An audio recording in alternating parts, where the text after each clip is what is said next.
Subscribe now and press the bell icon. Never miss an update.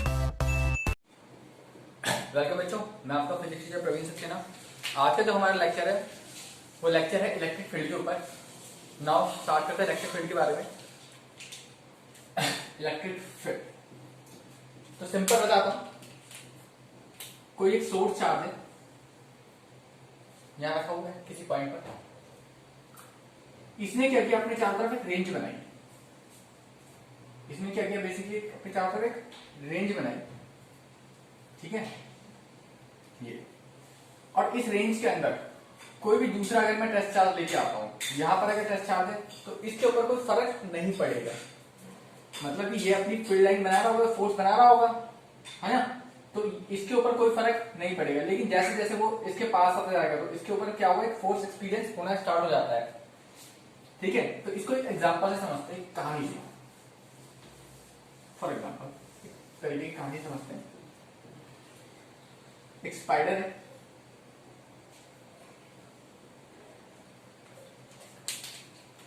Spider ने क्या किया,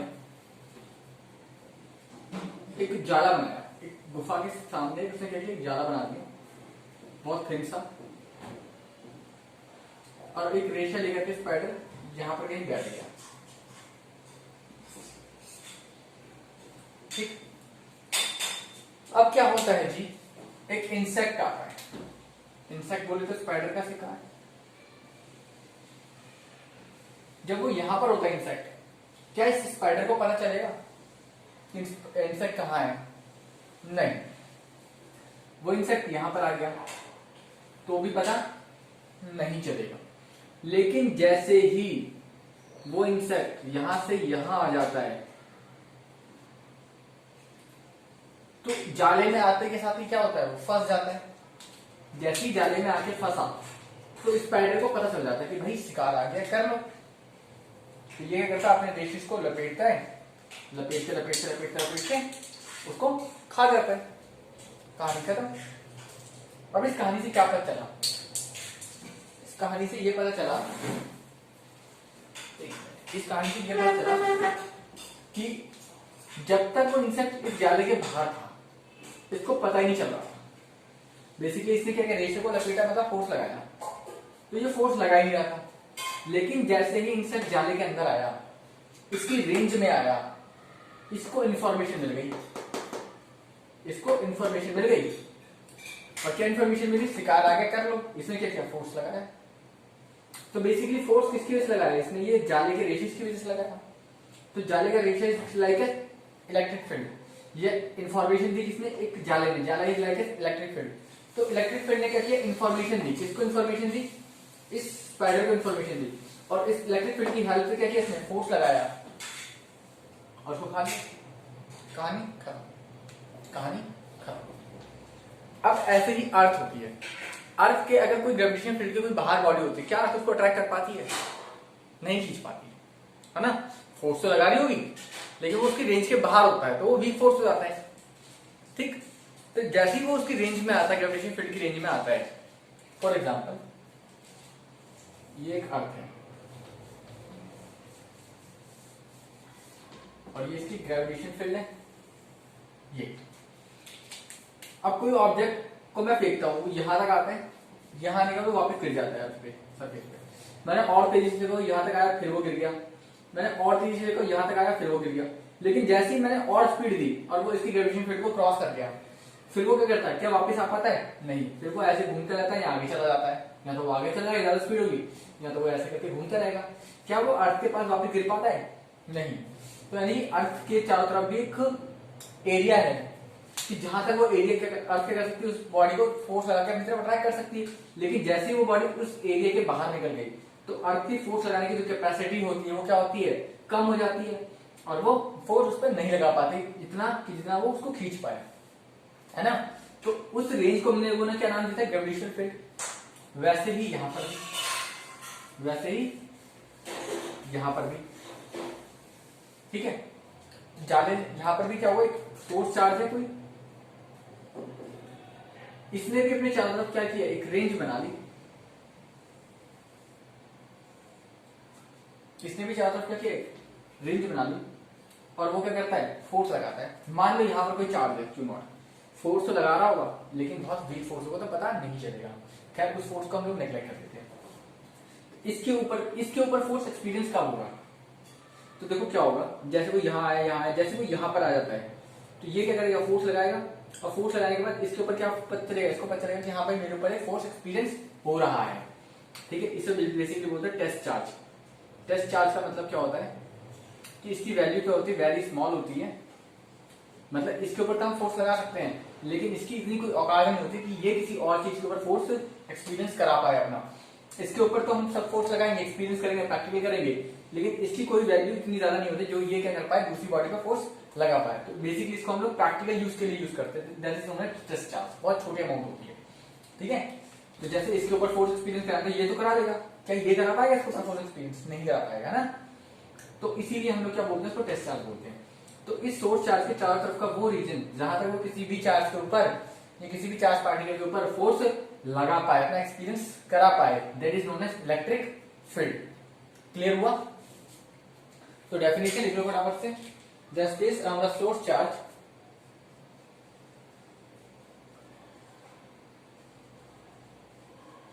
around a source charge when a test charge is placed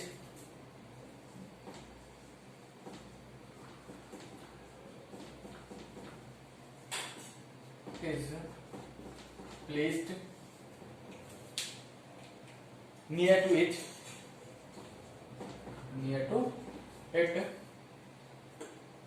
it experience on a test charge, it experience a force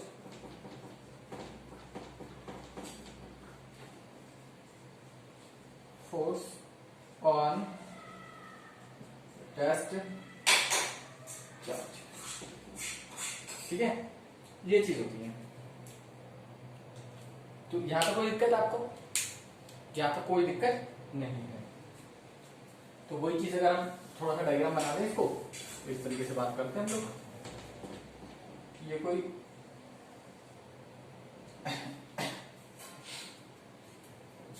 test charge है Q और यहाँ पर कोई charge है Q0, distance. ये क्या करेगा, इस पे फोर्स एक्सपीरियंस करेगा अपना। किस पे करेगा फोर्स एक्सपीरियंस? Q0 पर। तो force experience on charge Q0 is called electric field. जैसे अगर ये दूर होगा तो फोर्स की वैल्यू कम हो जाएगी, मतलब इलेक्ट्रिक फील्ड कम हो जाएगी। जैसे जैसे पास आएगा तो मतलब फोर्स की वैल्यू इंक्रीज होगी, मतलब इलेक्ट्रिक फील्ड क्या होगी, इंक्रीज होगी। तो इस तरीके से हम लोग बात करेंगे। ठीक है, यहां तक कोई दिक्कत नहीं। चलो इसको कॉपी कर लो फटाफट से। फिर आता है इलेक्ट्रिक फील्ड इंटेंसिटी। फिर क्या आता है,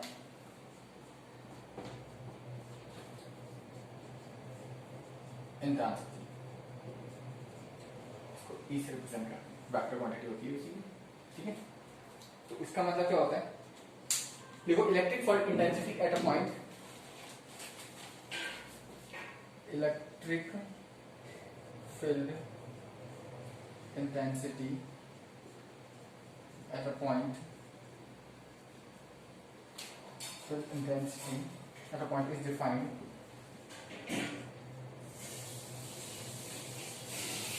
as the force experienced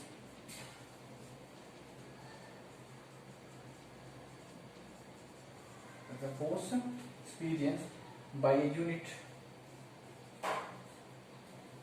positive test charge placed at point without disturbing the position of source charge.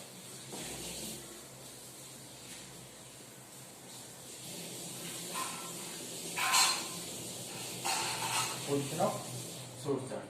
तो electric field is equal to क्या हो जाएगा, F naught by Q. Electric field का मतलब क्या हो जाएगा, F naught by Q naught. Basically electric field intensity का मतलब क्या होता है, electric field intensity at a point, किसी पॉइंट पर इलेक्ट्रिक फील्ड इंटेंसिटी क्या होगी, the force experience by a test charge, force experience by a test charge, from the source charge की वजह से इस पर कितना, किसी पॉइंट पर जहां पर टेस्ट रखा हो उस पॉइंट पर कितना फोर्स एक्सपीरियंस होगा, वो क्या कहलाती है, इलेक्ट्रिक फील्ड कहलाती है। वो क्या कहलाती है, बेसिकली इलेक्ट्रिक फील्ड कहलाती है। ठीक है, तो इलेक्ट्रिक फील्ड का फॉर्मूला था E equal to F not by F by Q not. तो देखो E इक्वल टू एफ की वैल्यू क्या आ जाएगी इन दोनों के बीच में, के क्यू नॉट अपॉन में आर स्क्वायर अपॉन में क्यू नॉट, कैंसिल आउट।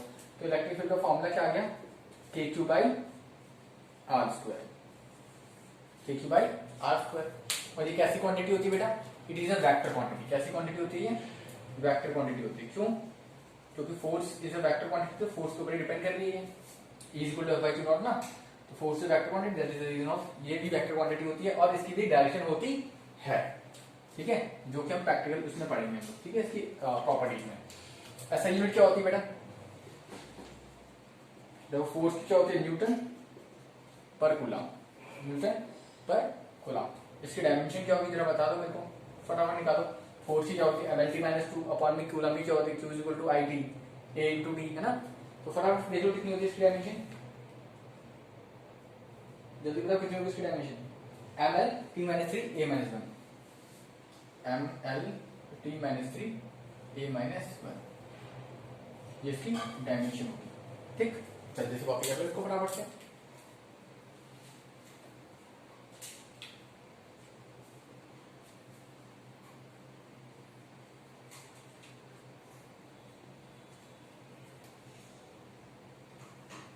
ठीक है, और ये फॉर्मूला किसके लिए वैलिड होता है, it is valid on point charge के लिए, क्योंकि हम कूलम्ब लॉ की बात करें तो ये coulomb law is valid on point charge. तो यहां तक कोई दिक्कत नहीं है, फटाफट कर लो कॉपी इलेक्ट्रिक फील्ड को लेकर के। ठीक है, फिर एक दो न्यूमेरिकल करते हैं इसके ऊपर, फिर आगे बढ़ते हैं।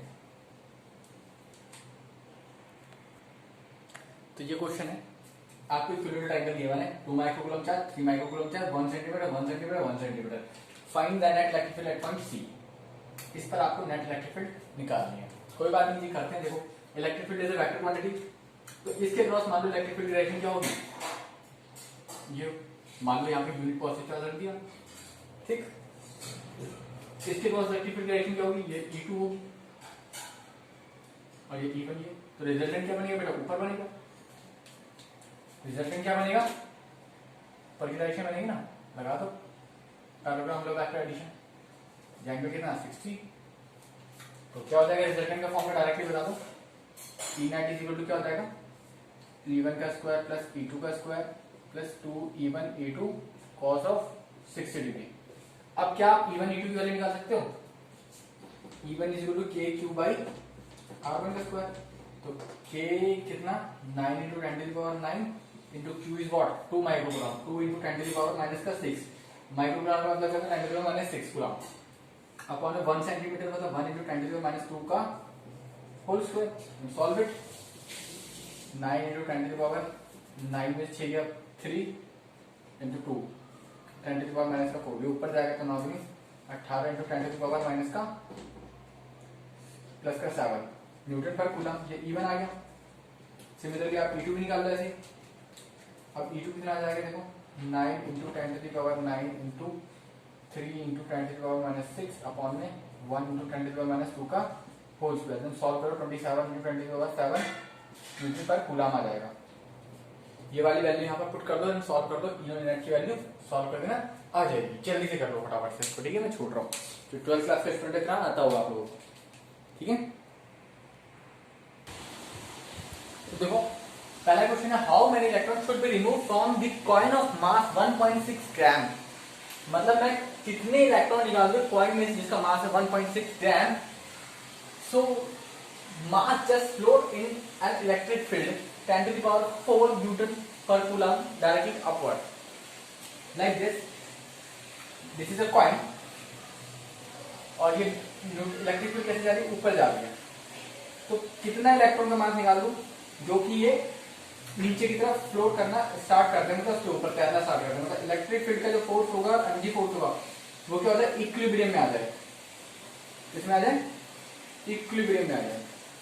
EQM, यही तो होगा भाई। निकाल देंगे तो फ्लोट करना स्टार्ट करेंगे, जितना ऊपर लग रहा होगा उतना नीचे लग रहा होगा mg, दोनों चीज बराबर हो जाएंगी। लेट एन इलेक्ट्रॉन रिमूव कर दिए, तो charge is equal to formula क्या हो जाएगा, Q is equal to N into E होता है, क्या मालूम है? बेसिकली मुझे N निकालना है, कोई बात नहीं।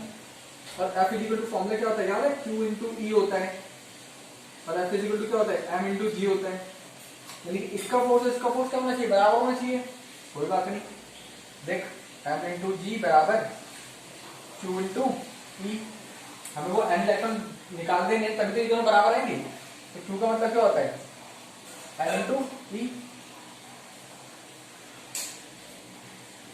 तो यहाँ पर देखो M G is equal to Q की जगह पर N into E into E, N electron की वैल्यू निकाल देना सॉल्व करके। देखो N इज इक्वल टू कितना आ जाएगा, एम जी अपॉन में E इंटू में E। यार आपको नहीं मालूम, M का मास मालूम है 1.6 ग्राम है, G की वैल्यू 10 ले लो, E का मतलब मालूम ही आपको, चार्ज ऑफ इलेक्ट्रिक फील्ड भी मैंने आपको यार सॉल्व कर दो, आंसर आ जाएगा। छोड़ दो, बहुत मजा आता है, कॉपी कर दो, जल्दी कॉपी करो। देखो सेकंड क्वेश्चन क्या है, एक पेंडुलम का मास है, एक पेंडुलम ऑफ बॉब है, उसका मास है 80 मिलीग्राम, कैरिंग चार्ज कितना इतना इतना, ठीक है। रेस्ट हॉरिजॉन्टली, मतलब पेंडुलम का सीन बना लो ये कुछ इस तरीके से, ऐसे, ठीक। यहाँ पर मान लो वो बॉब, अब वो नीचे क्या लगा रहा होगा, एमजी लगा रहा होगा बेटा,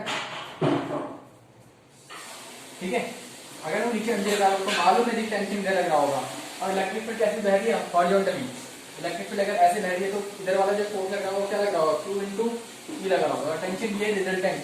तो 11वीं क्लास में हमने 3 वर्ड डायग्राम खूब पढ़ा था, ये क्या हो जाएगा आपका T of cos theta, tangential component क्या हो जाएगा T of sine of theta. यहाँ देख ले Q E is equal to क्या जाएगा T साइन ऑफ थीटा, और M G is equal to क्या जाएगा T of cos theta. Divide कर दिया, QE अपॉन में mg इज इक्वल टू क्या आ गया tan थीटा। तो यहाँ से tan थीटा की वैल्यू आ जाएगी, आगे आ जाएगी, ठीक है। कोई दिक्कत, जब यहाँ से tan थीटा की वैल्यू आ जाएगी तो कुछ भी कर दो यार, QE is equal to T of tan theta यहाँ लगा दो, तो वो थीटा की वैल्यू यहाँ पुट कर देना, T की वैल्यू आ जाएगी टेंशन, ठीक है। कर लो फटाफट से, बहुत मजेदार क्वेश्चन था। तो मैं पूरा सॉल्व नहीं कर रहा हूँ, कुछ दे दिया आपको, वैल्यू गिवन है। तो बेटा क्वेश्चन है 2.4, 16 माइक्रोकूलम है 9 microcoulomb. This is the point 16 microcoulomb and minus का 9 माइक्रोकूलम। आप ले 8 सेंटीमीटर अपार्ट,